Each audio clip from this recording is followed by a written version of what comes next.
السلام علیکم پیارے بچوں۔ آج جو ہم سبق پڑھنے جا رہے ہیں اس سبق کا نام ہے للدید۔ یہ ہم اسکول پہ پہلے بھی پڑھ چکے ہیں، اس سے آگے والا جو سبق ہے وہ بھی پڑھ چکے ہیں، لیکن اب کچھ بچوں کا کہنا ہے کہ سر ہم لیٹ اسکول آئے تھے تو آپ اسی سبق سے جو ہے دوبارہ سٹارٹ کریں، تو تبھی میں نے اسی لیسن سے دوبارہ سٹارٹ کیا ہے۔ تو جو ہمارے پاس جو سبق ہے وہ اس سبق کا نام جو ہے وہ للدید ہے۔ للدید کے بارے میں آپ نے پہلے بھی سنا ہے،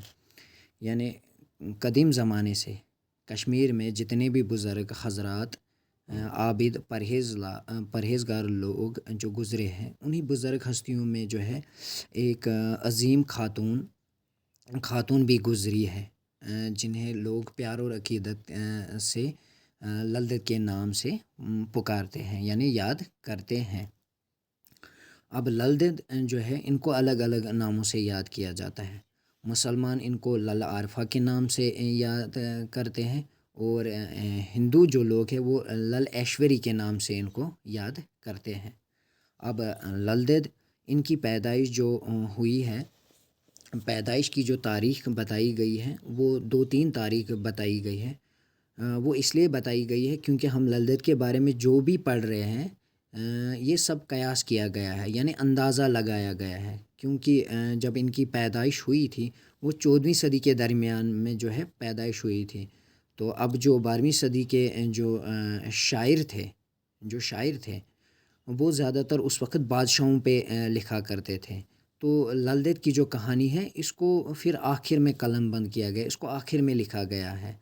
تو اب لوگوں نے جو کہا ہے اسی کو پھر قلم بند کیا گیا ہے، تو اسی کو کہتے ہیں قیاس لگانا، یعنی اندازہ لگانا۔ اب کسی کی زبانی جو سنا گیا پھر اسی کو لکھا گیا۔ تو للدید جو ہے 14ویں صدی کے درمیان میں سیم پور گاؤں کا نام ہے جہاں ان کی پیدائش ہوئی، تو یہ گاؤں کہاں پڑتا ہے؟ یہ پامپور میں یہ گاؤں پڑتا ہے۔ تو پیدائش کی تاریخ جو ہے 1330، 1335 اور 1320 بتائی گئی ہے، لیکن اب جو جانکار ہے یعنی جن نے لکھا ہے تو وہ زیادہ تر اتفاق جو ہے 1320 پہ رکھتے ہیں، یعنی وہ زیادہ ایتھنٹک اسی کو مانتے ہیں۔ تو 1320 میں جو ہے للدید کی پیدائش ہوئی۔ ان کی پیدائش ایک برہمن گھرانے میں ہوئی جس کو ہندوازم میں اپر کاسٹ مانا جاتا ہے، تو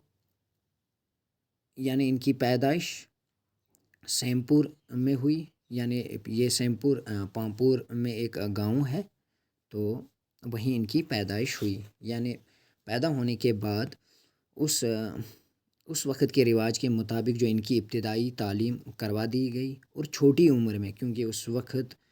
وہی رواج تھا، چھوٹی عمر میں ہی لڑکی کی شادی کر دی جاتی تھی، تو اس رواج کے مطابق چھوٹی عمر میں ان کی شادی کروا دی۔ ان کی شادی جو ہوئی وہ ایک پنڈت گھرانے میں ہوئی، پنڈت گھرانے میں ان کی شادی کروا دی۔ تو شادی ہونے کے بعد ان کو سسرال میں پدماوتی کے نام سے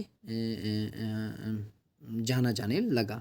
یعنی پدماوتی ان کا نام پڑا، سسرال میں ان کا جو ہے نام جو ہے پدماوتی پڑا۔ یعنی سسرال میں جو ہے سسر کے علاوہ سب لوگ ان پر ظلم کرتے تھے، یعنی ان کی ساس، یعنی جن کے ساتھ للدید کی شادی ہوئی، للدید کی شادی جن کے ساتھ ہوئی تو وہ دماغی طور سے ٹھیک نہیں تھی، یعنی ان کے شوہر جن کے ساتھ ان کی شادی ہوئی ان کا جو ہے وہ دماغی طور سے ٹھیک نہیں تھے۔ تو سسرال میں ان کے کئی واقعات ہیں، ایک دو واقعہ میں آپ کو بتاتا ہوں۔ ایک واقعہ یہ ہے کہ جب ان کی ساس ان کو کھانا پروستی تھی، یعنی للدید کو جب بھی وہ کھانا پروستی تھی تو وہ ایک ان کے کھانے کے برتن میں ایک بٹا رکھتی تھی، یعنی بٹا ہوتا ہے مسالہ پیسنے والا پتھر، تاکہ باقی جو دیکھنے والے ہیں ان کو لگے کہ للدید کا جو ہے کھانے والا جو برتن ہے یہ بھرا ہوا ہے۔ تو یہ ایک ہے کہ وہ اس میں، لیکن للدید کا جو ہے وہ جو ہے صبر کرتی تھی، یعنی وہ کیا کرتی تھی، اس پتھر کو نکال کر سائڈ میں رکھتی تھی، پھینکتی نہیں تھی، تاکہ دوسرے دن ان کی جو ساس ہے ان کو زحمت نہ پڑے دوسرا پتھر ڈھونڈنے کی۔ تو ایک بار کیا ہوتا ہے کہ ان کے گھر میں دعوت ہوتی ہے، تو اچھے اچھے پکوان پکائے جاتے ہیں۔ تو دوسرے دن جب لل دید یعنی حسب معمول کی طرح، یعنی ڈیلی روٹین کی طرح گھاٹ پر جو ہے پانی بھرنے جاتی ہے، اس وقت جایا کرتے تھے گھاٹ پر پانی بھرنے۔ تو ان کی سہیلیاں جو ہے وہ ان کو کہتی ہے کہ ہنس کر کہتی ہے کہ کل آپ نے اچھے اچھے پکوان جو ہے کھائے ہوں گے۔ تو لل دید جو جواب دیتی تھی وہ شاعرانہ انداز میں جواب دیتی تھی۔ تو ان کے منہ سے ایک شعر نکلا، یعنی کہا کہ مینڈا پکے یا بکرا لل کی قسمت میں تو وہی بٹا ہے۔ یعنی ہمارے گھر میں چاہے کچھ بھی پکے، بکرا پکے یا اور کچھ پکے، تو لل کی قسمت میں جو ہے وہی بٹا ہے، یعنی وہی پتھر ہے جو ان کی جو ساس ہے ان کے کھانے کے برتن میں رکھا کرتی تھی۔ تو اس کے علاوہ اور ایک واقعہ یہ ہے کہ ان کا جو شوہر تھا، میں نے پہلے ہی کہا کہ وہ دماغی طور سے ٹھیک نہیں تھا۔ تو ایک دن جو ہے لل دید پانی لا رہی تھی، تو مٹی کا ایک برتن ان کے کندھے پہ تھا، تو اس برتن میں پانی تھا، تو وہ گھر کے لیے لا رہی تھی۔ تو ان کا جو شوہر تھا وہ راستے میں گیا، راستے میں انہوں نے کیا کیا، تو کچھ جگہ پہ لکھا گیا کہ ان کے شوہر کے ہاتھ میں چھڑی تھی، یعنی سٹک تھی، تو کچھ کہتے ہیں کہ پتھر تھا۔ تو آخرکار وہ کیا کرتا ہے، وہ اس برتن کو توڑ دیتا ہے۔ وہ جو ان کا شوہر تھا وہ اس غرض سے توڑ دیتا ہے تاکہ برتن ٹوٹ جائے اور لل دید کو جو ہے سانس سے ڈانٹ پڑے۔ برتن تو ٹوٹ جاتا ہے لیکن جو پانی ہوتا ہے وہ لل دید کے کندھے پر ہی رہتا ہے۔ تو گھر پہنچتے ہی گھر میں جتنے بھی خالی برتن ہوتے ہیں ان میں پانی بھرنے کے بعد پھر سے جو ہے لل دید کے کندھے پر پانی رہتا ہے، تو باقی بچے ہوئے پانی کو لل دید پھینک دیتی ہے، یعنی جس جگہ پھینک دیتی ہے اس جگہ تالاب بن جاتا ہے، جو تالاب آج بھی موجود ہے، جس کو کشمیری میں کس نام سے وہ موجود ہے، لل تراب کے نام سے موجود ہے۔ تو یہ ہو گئے کچھ واقعہ۔ اس کے بعد یعنی اتنی سخت زندگی گزارنے کے بعد، یعنی سسرال میں جو ہے ان کی زندگی جتنی بھی زندگی گزری وہ تلخ ہی گزری، یعنی سخت ہی گزری۔ یعنی اتنا ہونے کے بعد جب آخر کار جو ہے ان کے صبر کرنے کا جو ہے لبریز ٹوٹ گیا، تو آخر کار انہوں نے کیا کیا، انہوں نے گھریلو زندگی کو خیر آباد کہہ دیا۔ اس کے بعد وہ وہاں سے نکل کر ایک مست قلندر کی طرح جگہ جگہ گھومنے لگی۔ جگہ جگہ گھومنے کے بعد ایک بار جو ہے لل دید نیم برہنہ حالت میں، یعنی نیم برہنہ ہوتا ہے کہ بنا کپڑوں کی حالت میں یا پھٹے ہوئے کپڑوں کی حالت میں کہیں جا رہی تھی، تو دور سے ان کو حضرت امیر کبیر سید علی رحمۃ اللہ حضرت امیر کبیر میر سید علی ہمدانی جو ہے آتے ہوئے دکھے۔ تو لل دید جس حالت میں تھی ان کو اس حالت میں ان کا سامنا کرنے میں شرم آئی، تو انہوں نے کیا کیا، انہوں نے چھپنے کے لیے جگہ ڈھونڈی۔ تو جگہ نہ ملنے کے بعد ان کو ایک نان بھائی کی دکان دکھائی دی، نان بھائی یعنی روٹی بنانے والا، وہاں پہ جلا ہوا تندور ان کو دکھائی دیا، تو انہوں نے اسی میں چھلانگ ڈال دی۔ اب نان بھائی جو ہے اس نے دیکھا تو وہ حیران ہو گیا، تو انہوں نے کیا کیا، نان بھائی نے کیا کیا، انہوں نے ڈھکن بند کر دیا۔ انہوں نے اس غرض سے ڈھکن بند کر دیا کہ جو ہے لل دید ہے کچھ دیر بعد جل کر جو ہے خاک ہو جائے گی۔ تو کچھ دیر ڈھکن کھولنے کے بعد جب انہوں نے دیکھا تو لل دید ایک خوبصورت لباس پہن کر باہر نکلی۔ لل دید جو ہے ایک خوبصورت لباس پہن کر جو ہے باہر نکلی۔ تو یہاں پر ایک جو یہ نیم برہنہ حالت کہتے ہیں، لیکن کچھ شاعر نے لکھا ہے، جو جاننے والے ہیں انہوں نے لکھا ہے کہ کہا جاتا ہے کہ یہ جو ہے نیم برہنہ حالت میں ہوا کرتی تھی، یعنی بنا کپڑوں کے یا پھٹے ہوئے کپڑوں میں، لیکن کچھ جگہ پہ یہ لکھا گیا ہے کہ یہ جو ہے بالکل غلط ہے۔ کچھ شاعر جو ہے اس پہ افسوس کرتے ہیں کہ جو للدید کو ہے ان کو جو تصویر بنانے والے تھے انہوں نے بھی جو ہے ان کی تصویر جو ہے اسی حالت میں بنا دی۔ تو ان کا ماننا ہے کہ للدید جو ہے یہ بالکل غلط ہے، وہ اس حالت میں نہیں ہوا کرتی تھی، بلکہ کہتے ہیں کہ للدید جو ہے ان کا جو ہے پورا سوشل سینس تھا، یعنی وہ دوسروں کو درس دیتی تھی کہ اچھا کیا ہے، برا کیا ہے۔ تو ان کا ماننا یہ ہے کہ للدید بنا کپڑوں کے نہیں ہوا کرتی تھی، کیونکہ جو دوسروں کو درس دے، دوسروں کو بتا دے کہ اچھا کیا ہے برا کیا ہے، تو وہ بنا کپڑوں کے نہیں گھوم سکتی ہے۔ تو وہ اس بات پر جو ہے افسوس کرتے ہیں۔ تو اس کے بعد جب ان کی ملاقات ان سے، تو جب وہ اس تندور سے نکلتی ہے تو وہ ایک خوبصورت لباس پہن کر نکلتی ہے۔ تو اس کے بعد للدید سے جو جواب دیتی ہے، پوچھا جاتا ہے کہ آپ نے ایسا، للدید جواب میں دیتی ہے کہ انہوں نے پہلی بار کسی مرد خدا کو دیکھا ہے، اسی لیے ان کو ان کے سامنے جانے میں شرم محسوس ہوئی۔ اب کچھ لوگ کہتے ہیں، کچھ لوگوں کا ماننا ہے کہ للدید ان پڑھ تھی، لیکن ایسا تو بالکل بھی نہیں ہے، کیونکہ للدید کا جو بچپن میں استاد رہا ہے، ان کا ابتدائی استاد جن کا نام سدھ مول یا سدھ بوئی بھی کہتے ہیں ان کو کشمیری میں، تو اس کے علاوہ جو ہے ان کے کلام سے بھی پتہ چلتا ہے کہ للدید جو ہے وہ پڑھی لکھی تھی۔ تو للدید جو تھی وہ ایک فطری شاعر تھی، ٹھیک ہے۔ ان کے کلام، جو ان کا کلام ہے، تو ان کے کلام کو واق کہتے ہیں، اور کشمیری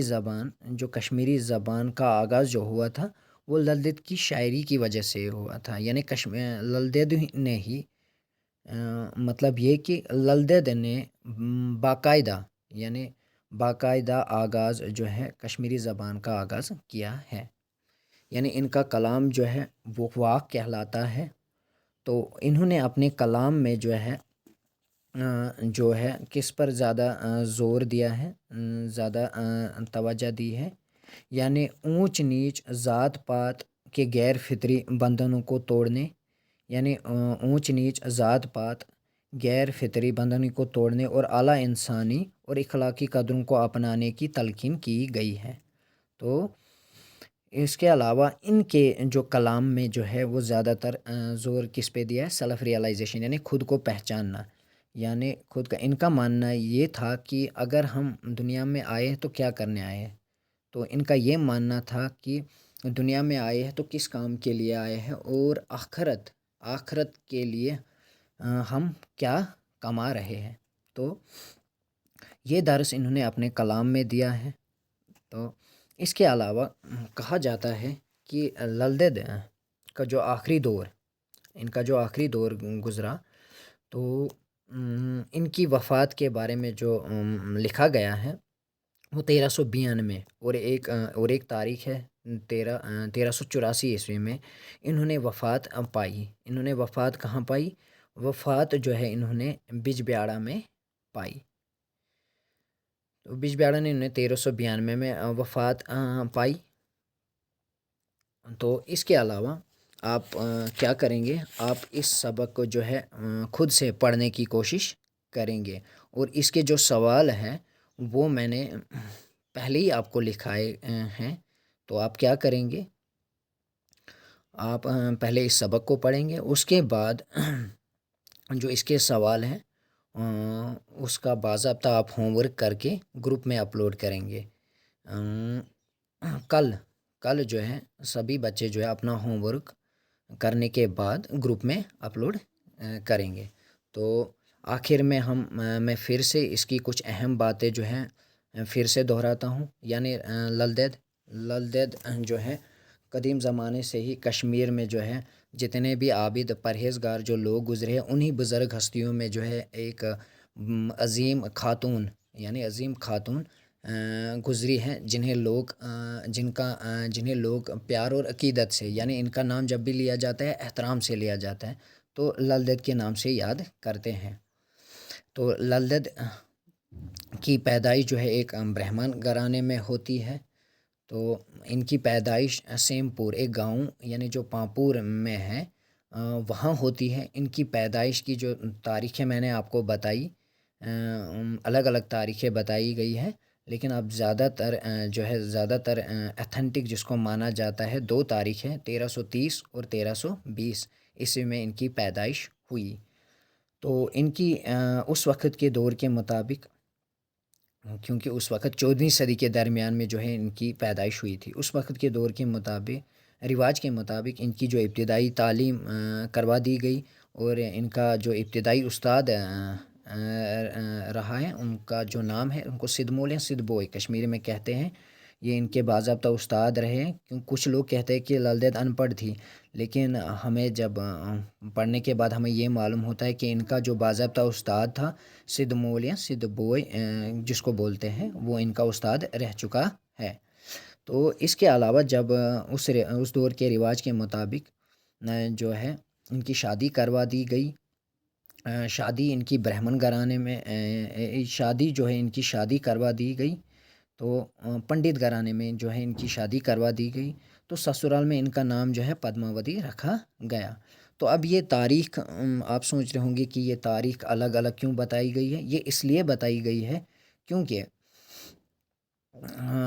12ویں صدی کے جو شاعر تھے، یعنی ہم 14ویں صدی کی بات کر رہے ہیں، 14ویں صدی میں ان کی پیدائش ہوئی تھی، تو جو 12ویں صدی کے شاعر تھے وہ اس وقت زیادہ تر کن پر لکھا کرتے تھے؟ وہ بادشاہوں پہ لکھا کرتے تھے۔ تو لل دید کے بارے میں جو ہے آخر میں قلم بند کیا گیا، یعنی لل دید کے بارے میں جو بھی ہم پڑھ رہے ہیں یہ قیاس کیا گیا ہے، یعنی اندازہ لگایا گیا ہے، لوگوں کی زبانی سن کر اس کو قلم بند کیا گیا ہے۔ تو سسرال میں ان کا نام جو ہے پدماوتی رکھا گیا۔ تو اس کے علاوہ کیا ہوا، تو سسرال میں جو ہے ان کو جو ساس تھی ان کی، ان کا شوہر تھا، وہ سب ان پر ظلم کرتے تھے۔ تو صرف جو ان کا سسر تھا وہ ان کو پسند کرتا تھا۔ ان کی لل دید کی جن سے شادی کروا دی وہ دماغی طور سے ٹھیک نہیں تھے، یعنی ان کے شوہر جن سے ان کی شادی ہوئی وہ دماغی طور سے ٹھیک نہیں تھے۔ یہاں پہ 1-2 واقعہ ہے کہ سسرال میں جو ان کا شوہر تھا، لل دید ایک دن پانی بھرنے جا رہی تھی، تو پانی لانے جا رہی تھی، تو پانی لاتے سمے ان کا شوہر راستے میں رہتا ہے، تو لکھا گیا ہے کہ ان کے ہاتھ میں پتھر تھا، ایک جگہ پہ، تو کئی جگہ پہ یہ لکھا گیا کہ ان کے ہاتھ میں چھڑی تھی۔ تو لل دید پانی لا رہی تھی، تو مٹی کا برتن ان کے کندھے پر تھا، تو وہ اس مٹی کے برتن کو توڑ دیتا ہے۔ وہ اس غرض سے توڑ دیتا ہے کہ لل دید گھر پہنچے تو ان کی ساس ان کو ڈانٹے، لیکن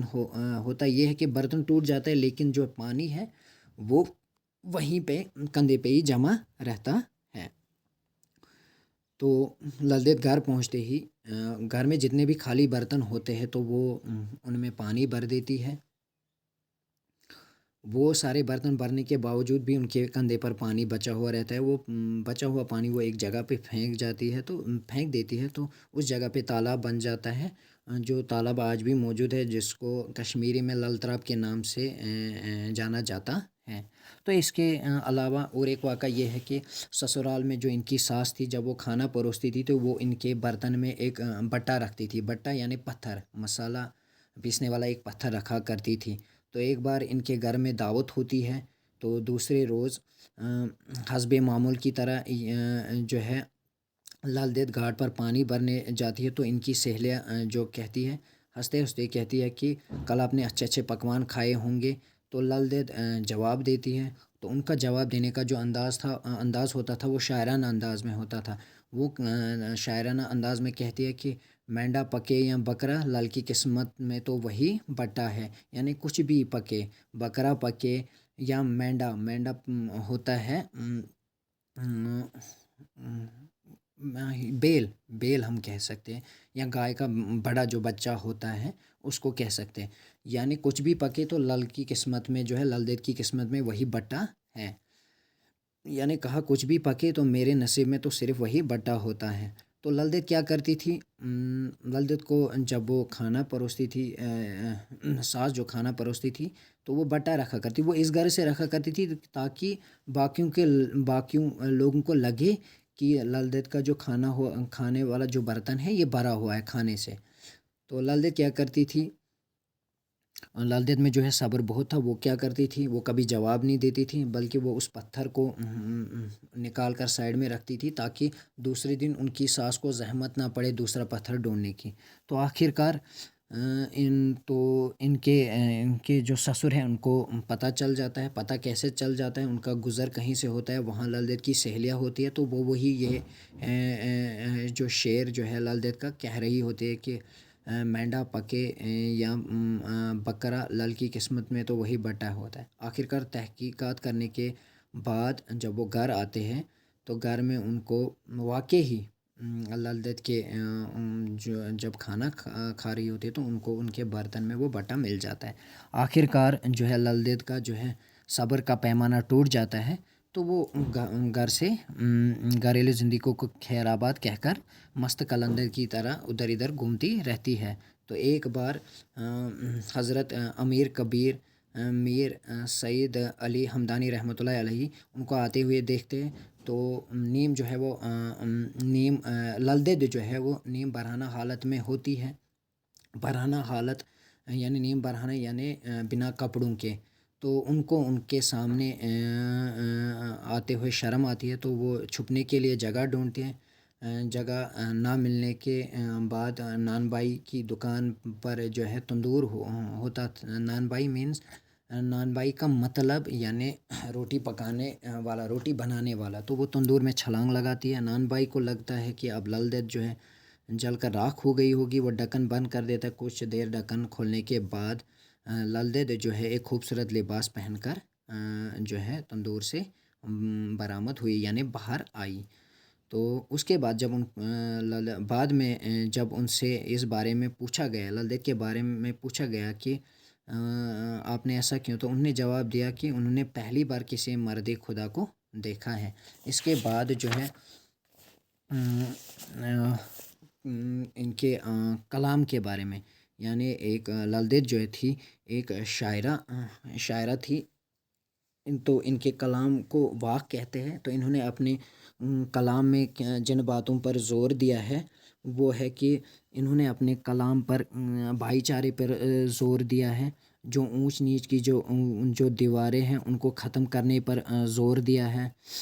اعلیٰ انسانی اور اخلاقی قدروں کو اپنانے پر زور دیا ہے۔ اس کے علاوہ انہوں نے سیلف ریئلائزیشن پر زور یعنی خود کو پہچاننا، اس پر زور دیا ہے۔ تو ان کے بعد جو ہے ان کا آخری دور میں یہ کہا گیا کہ انہوں نے جو ہے وفات بج بیاڑا میں پائی۔ وفات کی بھی 2 تاریخیں ہیں، 1384 اور 1392 عیسوی میں انہوں نے وفات پائی۔ اب 1392 زیادہ تر جو ہے اس پر اتفاق رکھا جاتا ہے کہ 1392 میں جو ہے ان کی ان کی وفات جو ہے 1392 میں بج بیاڑا میں ہوئی۔ تو یہ تھا لل دید کے بارے میں۔ اب اور کچھ باتیں اگر رہ گئی ہوگی تو اس کے لیے آپ کیا کریں گے، اس کے لیے آپ اس سبق کو پڑھیں گے